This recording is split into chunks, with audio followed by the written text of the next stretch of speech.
All right, happy 4th of July, everybody. I'm doing a video real quick before I hit the pool. Hope some of you are doing some grilling today. Wave a flag or two, maybe later. Shoot some fireworks at each other. All good stuff. Yesterday's open it was a half session yesterday, obviously the holiday, and we got a little bit of movement around the open. So I just wanted to go through it. My goal in all this, guys, is just right now with the inner circle group, when you're going through the model, is just trying to get to the point where pulling out $1,000 a day around the open. If you get up earlier, you trade London, that's fine, but most of the energy is around the open. So I think that's a good place to start. Is just, hey, if I'm going to day trade, let's do, between 5 contracts. It's pretty simple to do $1,000 in an hour or two. And that's a good goal. I think, you have 20 trading days in the month. Half of those you end up on top. You should be able to put away 5 to 10 grand a month. And I think that's the first spot to get to and get the consistency down. And then you can start trading bigger sizes, more time frames. Part of the coaching program, everybody's different, but if you have some longer term accounts, there's other ways to combine the swing trades and the core trades around the day trading. But I'm just specifically talking about the day trade stuff today. All right, so Monday came in. I try not to overcomplicate things before the open or scenario build too much. I'm just looking for the edges. The Russell had a highs up here from last week. These are kind of the lows down here. So you're aware of that. The trend was kind of flat to sideways before the open. All right, and then NASDAQ high was rising. That definitely mattered. That was probably my biggest takeaway for the open. And the same thing with S&P. So you had a little bit of a ebb and flow, a cycle down into pi before the open. And so what I was usually before the open, I just think, look, all right, I don't care. Anything can happen is the mindset, but I'm just going to try to go with the initial flow right off the bat. And you're going to see that I was thinking if we couldn't hold pi, if you traded it through pi and S&Ps, I was going to go with that. And so I ended up taking a short first off the open. I did play the NASDAQ long a little bit. I traded it around a little bit before the open. I'll show you that in a second. But the main point of this is that first I ended up going short, and I could stick with it because I was a little bit long the minis on the NASDAQ here for some of this. So I stuck with that, but I'm going to show you what I ended up doing to flip here. There's a wall concept right here. I'll show it to you on the smaller time frame chart. But I went short, didn't get the follow through, was long NASDAQ, ended up buying the pullback on NASDAQ. And once I bought the pullback on NASDAQ, the first pullback, now it started to move up. NASDAQ was more strong initially. And then because of that, it just gave me the optionality. I could sit with this short for a little bit of a move back up to here. It wasn't too bad. Made some money long. I bought NASDAQ against the short. It moved up nicely. I booked those gains. And then once I booked the gains on the upside, let me go to the 1 minute. I know it's easier to follow.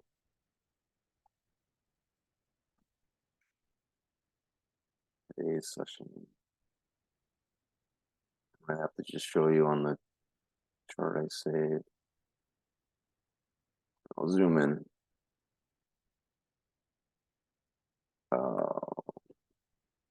So this bar right here, I ended up buying and it popped. So I made some money on that.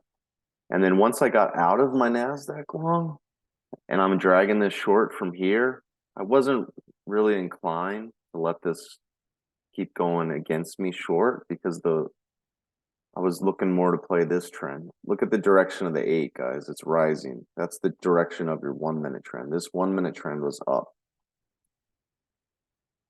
All right.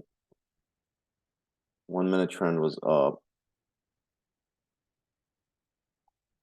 And here, I'll show you.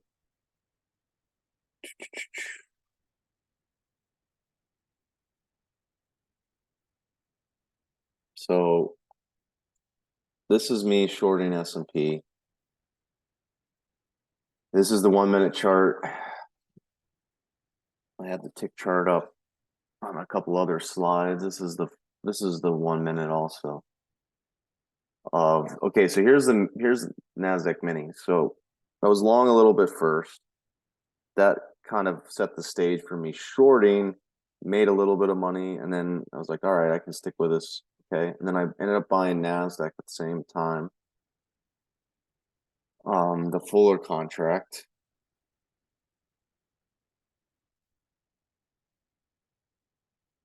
So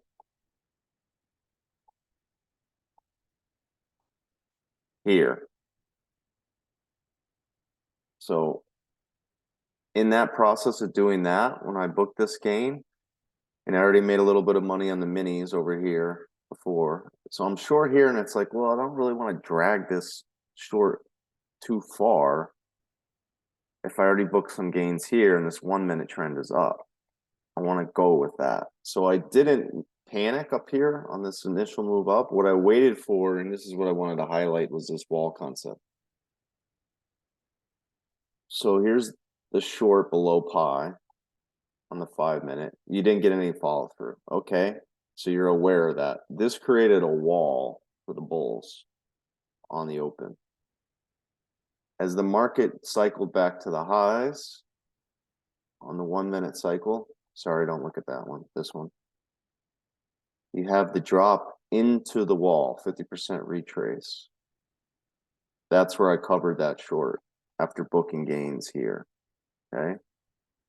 Then I actually flipped and went long because again, now I don't have my NASDAQ long. And I was like, I want to see if this, I want to give this a chance to the upside. So boom, long S&P. Right. Covered my short, took a loss, get long. And then at the same time, I bought another piece here. I think this started to move up in my favor. And then I bought another piece on the NASDAQ on the tick chart or the 1-minute. Booked that. So now I've had 2 wins on NASDAQ already. Now I'm back in the money on S&P.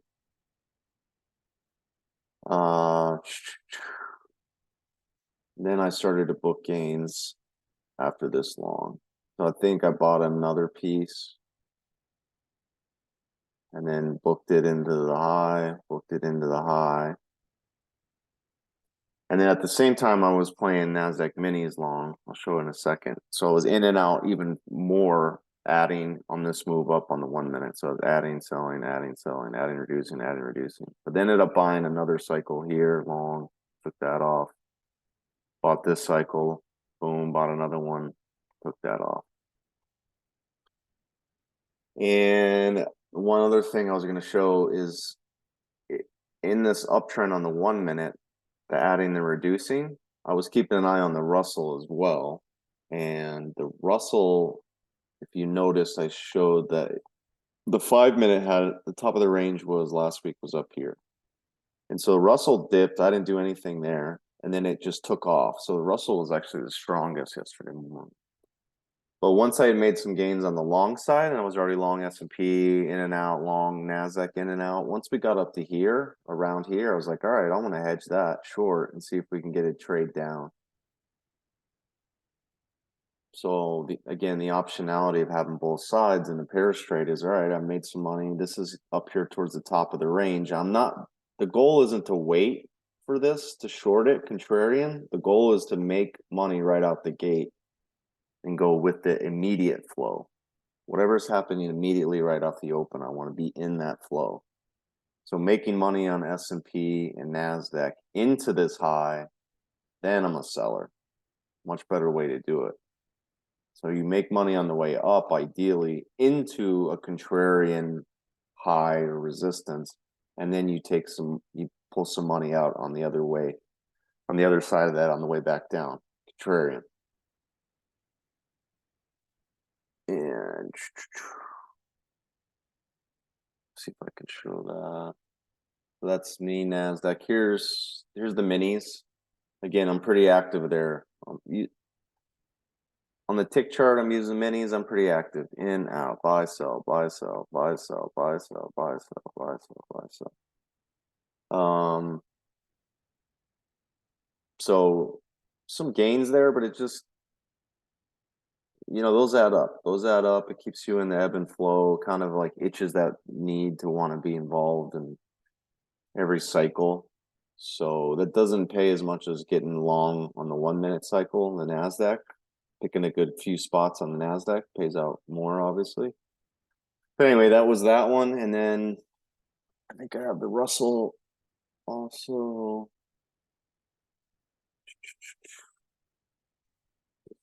Yeah, here, let me clean this up. So I only took one trade, sold up in the 1915, quick cover, nothing crazy, but I ended up making money in all these trades, except even though I started off basically after the open short and out of the money. That's kind of how you assess your risk, get long something else on the other side. If I'm short S&P, NASDAQ has a great highest correlation. I'll get long NASDAQ. Playing the minis long helped for this period where I'm out of the money. But really, guys, just knowing that, okay, having that wall concept and having that as a part of your tool in your toolkit, boom, cover and flip and go long with the cycle. And then boom, you take a losing trade into a winning trade. And then you have the other side to make money. And then even this was a good contrarian short. So yeah, guys, I'll keep it brief. If you want to get involved in the Inner Circle team, I'm running the promotion, 90% discount with the holiday special. So go to cycleedgecapital.com, services, go to the Inner Circle. And yeah, I'm throwing in all the courses I've ever done. So you get training, you get equipped, you can learn the skills and edges and get the knowledge you can have for life, depending on whatever market you want to trade. You trade in longer term stuff on Apple the next 10 years. You want to swing trade Forex. You want to learn the day trade stuff. I put that all there. The 2 trading services for the actionable research, real-time alerts, etc. And then, I'll include my link. I think, guys, Top Step, I talked about it. They changed the rules. So now they have one main rule, the drawdown rule, which is great. And there's only one step to get funded. So like I just showed you, look, we're talking about making $1,000 a day. I can help you do that. All right. 1,300 within not even basically 30 minutes of trading. All right. So that's very doable. That's on 5 contracts. I'm showing that on 5 contracts. You can achieve that in a week easily. Not easily, there's some work to go into it, but it's much better than like before. I've gotten funded accounts with the 9,000, 15 contracts, but to make 9 grand is a little bit, takes several weeks to do that. So anyway, that's kind of where I recommend it. It's only $50 a month. And what I was going to say is I'll include my affiliate link. I think you can even maybe get an additional 30% discount on that. We'll see. Just use the link I have in the video and I'll send out in the email and give it a try. But anyway, $50 a month is nothing. You're in the game. So I think that's a great place to start. Get you on track. And then also giving some access to the algo stuff that we just launched and we're working on. So that's exciting. But yeah, everything, guys, great discount. I'll run it through tonight, maybe even tomorrow a little bit, because I know people are distracted with the holiday. They come back in tomorrow and they want to get signed up. It's fine. But anyways, take advantage of that. Then the price is going to go back up. I mean, I'm trying to help people with my time. Only so many people I can work with, but doing 5 to 10 grand a month, I think it's worth. I paid 12 grand to learn to trade Forex 10 years ago. And it really, literally the concepts I learned was worth millions, but I didn't have anybody helping me. I didn't have anybody looking over my shoulder. I learned a few concepts, some setups. I learned about the Forex market. We took it into the treasury market. Um, we did 8 million bucks first year on the desk. So yeah. So that's anyway, it's worth it, guys. You got to invest in yourself. Try to make it a great value. It is. Boom, there you go. Have a great rest of your Independence Day. Stay safe. Have all your digits for tomorrow. All right, guys. Later.